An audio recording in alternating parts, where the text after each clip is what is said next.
એક દાખલો આપું. કોઈએ એક વિડીયો બનાવ્યો, હા અમારી સ્કૂલનું ઠેકાણોની સ્કૂલ પાડી દીધી, કોઈ કંઈ કરતું નહીં, ક્યાં છે અલ્પેશ ઠાકોર ને બીજું ત્રીજું બધું. એટલે મેં સાંભળી લીધું.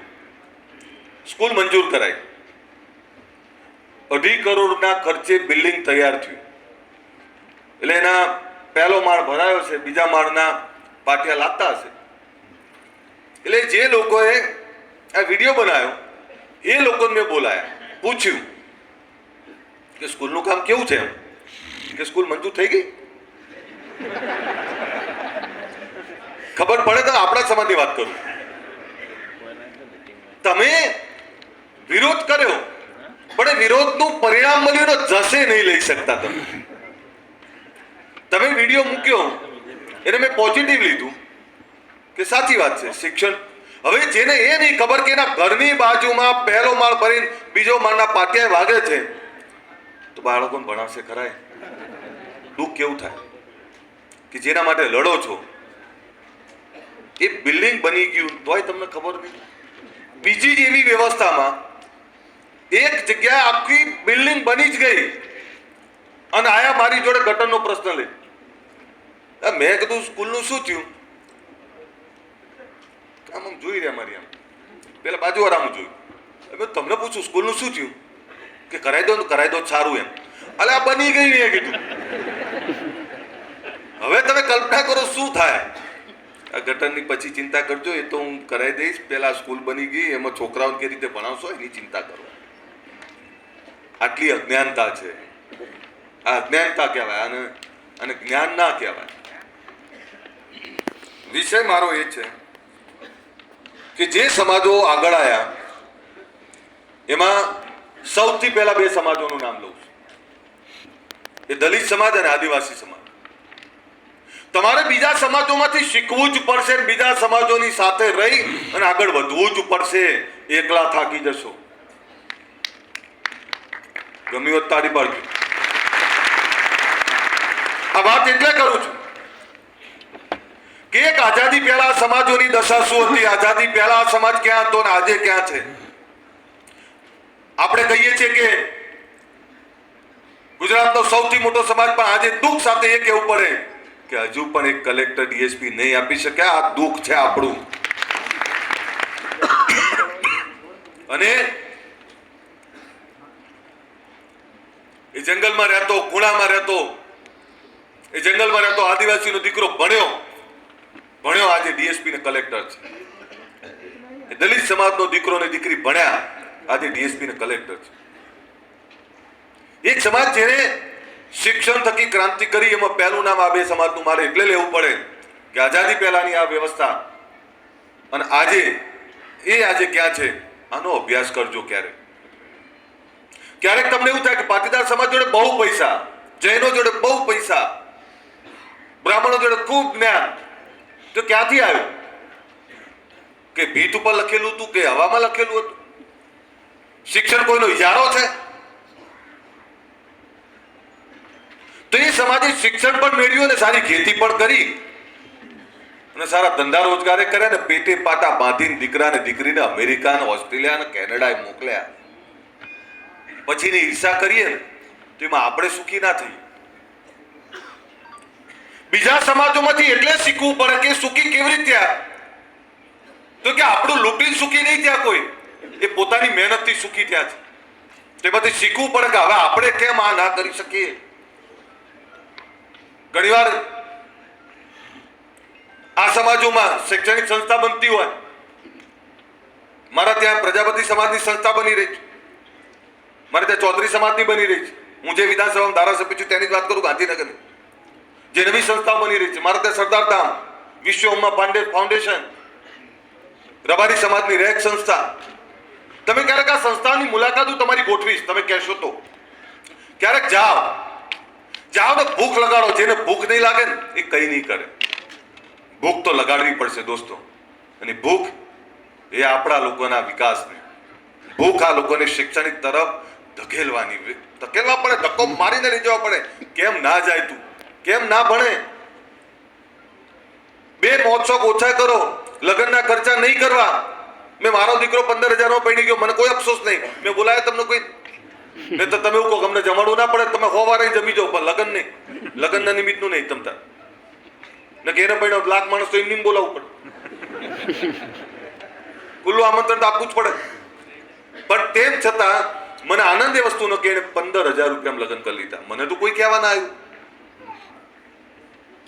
વિષય એ છે કે શિક્ષણમાં આ સમાજો બહુ આગળ આવ્યા ને એ સમાજના દાતાઓ હમણાં વિશ્વમ્યા ફાઉન્ડેશન 2,000 કરોડના ખર્ચે બને છે, સરદારધામ 1200 કરોડના ખર્ચે, રેક સંસ્થાએ 200 કરોડ ઉઘરાઈ લીધા સમાજના વિકાસ માટે. એ રીતે પ્રજાપતિ સમાજનું ભવન બની રહ્યું છે 50 કરોડથી વધારે, ચૌધરી સમાજે 150 કરોડ ઉઘરાય. તો આપણા તમને એવું થાય કે આપણા કેમ નહીં? એનું કારણ છે, એનું કારણ કોઈ કહેતું નહીં. તમને સમજવા જેવી બાબત છે. મને કહો આપણા સમાજ જોડે કેટલી ફેક્ટરીઓ છે કોઈ? આમાં કોઈ ફેક્ટરીનો માલિક છે કોઈ? કેટલા ધંધા રોજગાર છે? આ સમાજોમાં એમના દાતાઓ દાન એટલે આપી શકે છે કે ધંધા રોજગારની આજથી 50 વર્ષ પહેલા એમણે દિશા લઈ લીધી હતી. આજથી 50 વર્ષ પહેલા એમને ફેક્ટરીઓના પાયા નાખી દીધા હતા અને એ ધંધો કરી સમૃદ્ધ થયા છે અને ધંધો કરે છે એટલે દાન આપી શકે છે. કોઈ જમીન વેચીને દાન નહીં આપતું. કોઈ આપણામાં દાન નહીં આપી શકતા કારણ કે આપણે ફેક્ટરીઓ નથી, આપણી જો ધંધા રોજગાર એવા નહીં અને જમીન વેચીને કોઈ દાન ના લેવાય. તમે એવું ના કહી શકો કે તમે જમીન વેચી મારો. આ તો અરવિંદભાઈ જોડે વધારે હતી એટલે એમણે એવું કીધું કે મારા 2 વીઘા રાખો ને આમાંથી. બાકી જમીન વેચીને કોઈ દાન આપે એટલે આપણામાં દાન નથી આપી શકતા. એનું કારણ છે કે નાના ધંધા રોજગાર, નાની નોકરીઓ, નાના કામ, ખેતી ઉપર નપતા લોકો છે આપણે. આજે પણ ગુજરાતમાં સૌથી વધારે ખરાબ પરિસ્થિતિ આપણી છે. આ સ્વીકારવું પડશે તમારે. આપણે ફક્ત ખેતી, ફક્ત નાના ધંધા રોજગાર, આમ જ સુખ મેળવીએ છીએ, આમ જ ખુશ થઈ જઈએ છીએ. હું તમને કહું, મારી વાત કરું, હું એક સમૃદ્ધ પરિવારમાં પહેલેથી, તમે ચેક કરજો, આથી 50 વર્ષ પહેલા પણ મારું પરિવાર સમૃદ્ધ, એક સમૃદ્ધ પરિવારમાંથી આવતો હતો. તેમ છતાં મેં મારા ઘરે મારા મમ્મી પપ્પાને એવું કીધેલું કે કમાઈશ તો મારી મહેનતનું, અને મારી મહેનતનું કમાઈને તમને આપીશ. અને આજે તમને કહું સાહેબ, હું આજે આ મંચ ઉપરથી કહું, મારી કમાણીમાં 1 રૂપિયો અનીતિનો, 1 રૂપિયો અહિતનો કે 1 રૂપિયો કરપ્શનનો નથી, કે કોઈની જોડે માગેલો નથી, કે કોઈને જૂટેલો નથી. જેટલો છે એટલે ભગવતી આપેલો ઈમાનદારીનો રૂપિયો છે મારી જોડે. મારા ચહેરા પર ક્યારે માયુસી, મારા ચહેરા પર ક્યારે લાચારી એટલે નહીં કે મને ખબર છે, કોઈ બીજાને ખબર હોય ના હોય, મને ખબર છે કે મેં કોઈનું અહિત કરીને કંઈ કર્યું નહીં. અને જે બીજાનું અહિત નહીં કરે એને ભગવતી પરમાત્મા તમને મદદ કરશે. કોઈ ચોરી કરી સુખી થયો મન બતાવ, કોઈ બુટલેગર કરોડપતિ થયો બતાવ. ચોરી કરીને ક્યારે પૈસા વાળા નહીં થવાય, ક્યારે અનીતિનું ક્યારે ટકશે નહીં. જેમ ઘરે બેઠો ને ત્યારે વાત કરું, આ 4થી પેઢી છે મારી જે સુખી સમૃદ્ધ છે. 1 પેઢી 2 પેઢી પછી સુખ ના ટકે. જો તમે નીતિથી ના ચાલતા હોય, જો તમે લોકોની ચિંતા ના કરતા, ઈમાનદારીથી ના જીવતા હોય ને. મેં મારા 2 બાળકોને કીધું છે ભગવતી આપનાર બનાવે છે, લેવાના નહીં કરતા. અને આજે તમને કહું, 2 બાળકોને એટલું કીધું છે, તમારો બાપ કઈ મૂકીને જાય ના જાય, એટલું પુણ્ય મૂકીને જઈશ કે તમને પુણ્ય ઉપર કુદરત તમારી સેવા કરશે, તમારી ચિંતા કરશે. સાહેબ તમને કહું છું, પુણ્યનું બાથું બાંધો, અને પુણ્યનું બાથું બાંધવું હોય તો આ ઠાકોર સેનાની વિચારધારા ઉપર કામ કરો. તમે તમારા મા બાપનો ઇતિહાસ જોજો કે મારા બાપા, મારા બા, મારા કાકી, મારા બાબુ, મારી ભાભી, આ લોકો આવું કામ કરતા હતા ને એના કારણે અમારું આ છે. તમારી 2 પેઢી પહેલાના કરેલા કામો આજે લોકો યાદ રાખે છે.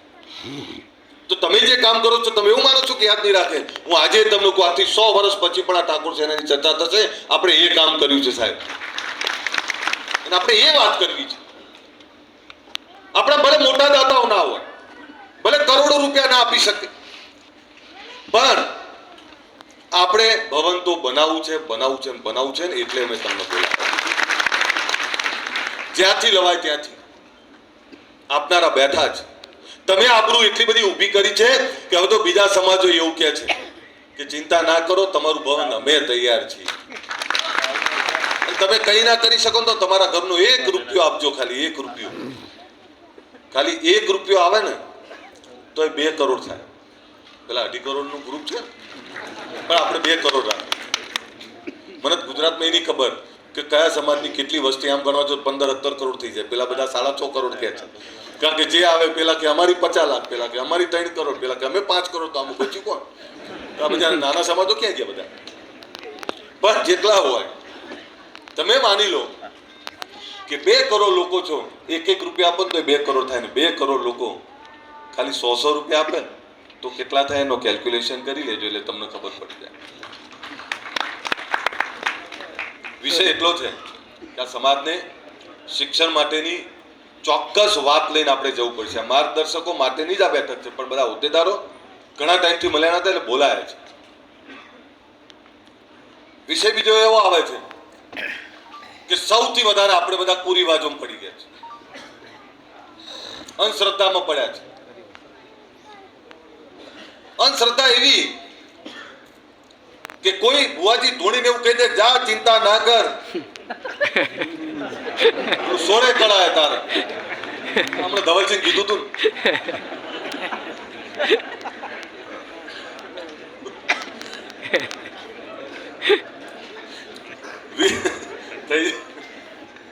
પણ આપણે બધા શક્તિના ઉપાસકો છીએ. આપણે બધા શક્તિના ઉપાસકો છીએ, ધાર્મિક લોકો છીએ, ભગવતીમાં માનનાર લોકો છીએ. હું પણ માનું છું, ખૂબ માનું છું. ભગવતી ખોડિયારનું નામ લીધા વગર હું ક્યારે ઘરની બહાર નહીં નીકળતો, અને એવું કહું છું માં આગળ છે 2 ડગલા. પણ વિષય છે કે હું દોરા ધાગા કરાવવા નહીં જતો. હા, કોઈ ધૂણતું હોય તો પગી પડી લઉં, એવું માનું કે માતા જ ધૂણે છે, આપણે માતા પગે તો પડી લેવાનું, કોઈ જીભ આડી નહીં કરતો. એ મારી શ્રદ્ધા છે. પણ એમ કે આવું કરો તો હું તો માફ કરો. એનું કારણ એ છે કે ભગવતી આપણી જોડે જ છે, પણ આપણે ખેતરમાં વાવશું જ નહીં તો પાક ક્યાંથી ઉગશે? આપણે માદા પડે દવા નહીં લઈએ તો સાજા કેવી રીતે થશું? આપણે કામ ધંધે નહીં જઈએ તો પૈસા ક્યાંથી આવશે? એટલે તમે ક્યાંક જોડાવા જાઓ ને એટલે તમને 2-3 કોમન સવાલ પૂછે, એમ પૈસો આવે પણ ટકતો નહીં, એટલે કે હા માં આવું કરીએ ને તરત આમ કે હા માં.